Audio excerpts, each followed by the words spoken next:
Hey guys, Stephen here from The Truth About Dyslexia. I'm currently still on a bit of a break, but I wanted to bring you a few more episodes. So I've actually been listening to my episodes now. If you're anything like me, sometimes it can be really hard to check your own work. And I've just been having a great laugh at some of these episodes because they're actually quite good. And I think, you sometimes put yourself down when you think about stuff you did 3, 4 years ago and how much you've changed. But this episode's really interesting. It's a bit of a story I tried around self-control, and I wanted to share it again because it's pretty cool. So bear with me. It was one of my early episodes, but I think it tells a real story about how our minds work. So let's dive in. In today's episode, we're going to try a new format. I'm going to talk about a little story about self-control and how it runs through my head and how I struggle with it. And I hope it adds some value. You connect with the message. Let's get into it.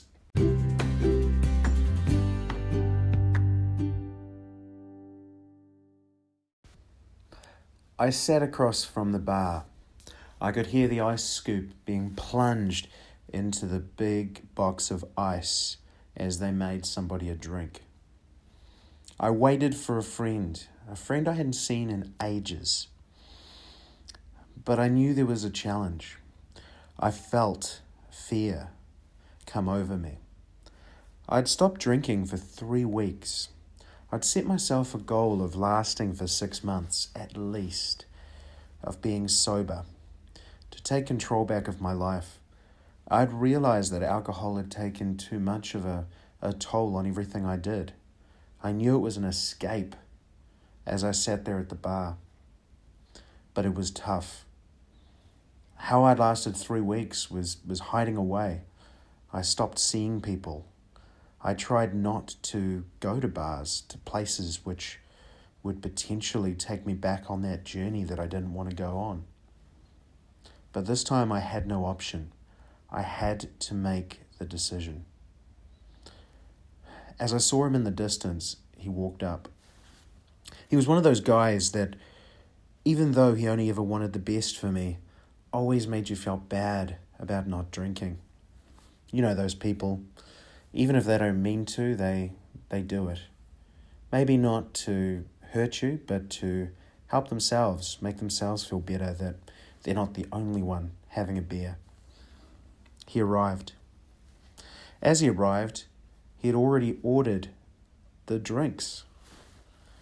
I could see the waitress lining them up on the bar and bringing them over. This fear swept over me. It was like my mind went on a journey. It looked at 100 different options. Should I drink it? Shouldn't I? Is it rude if I say no? Is it rude if I don't stick up for what I'm trying to do? Will I be judged? Will he like me? Why was I doing this anyway? What was the point? Do I even know what I want in life? What's good? What's bad? My mind went down 100 rabbit holes at once. I could picture every outcome. If I drank it, if I had a sip, if I didn't have a sip. Everything came over me, and I got overwhelmed. I got scared. I didn't know what to do. All of this happened without a single word leaving my lips.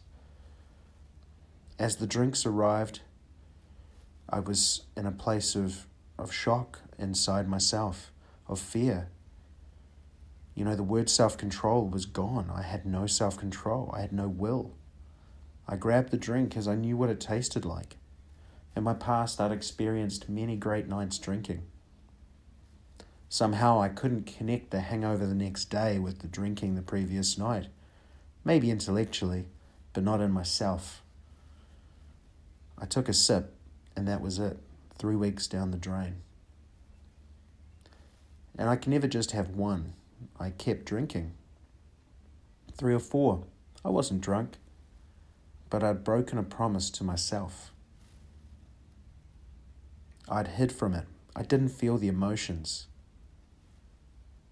My mind could come up with every excuse under the sun of why it didn't matter. But it was very telling of my life, very telling of not taking charge of my own decisions. I could see how my mind was playing tricks on me. It was like it wasn't even trying to help me get to where I wanted to be. It would put up roadblocks, and I felt completely lost. I could visualize everything in a blink. It was like I had no connection to the earth or what I was trying to achieve. I could see what I wanted in my future, but I didn't let myself have it. And that was painful. And the cycle continued. Whether it was alcohol, smoking, whatever it was, food, could be anything. I could see this cycle playing out again and again and again, and I had to do something different. Self-control was no longer an option. It was a must-happen scenario. So that's my story. I hope, hopefully you've enjoyed it. That's a real story around self-control.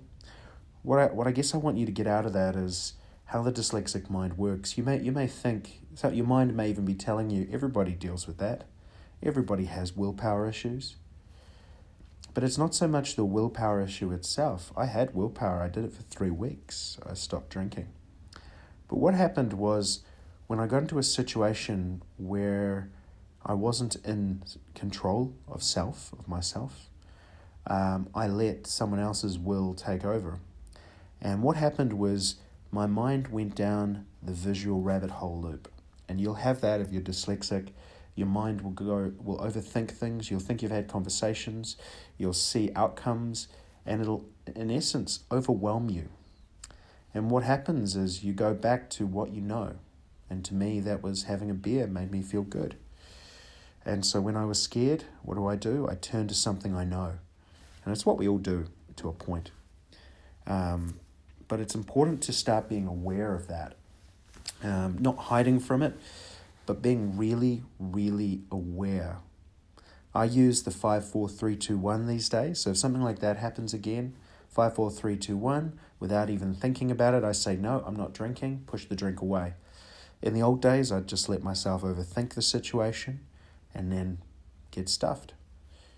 That's an important tool I use to help myself in that.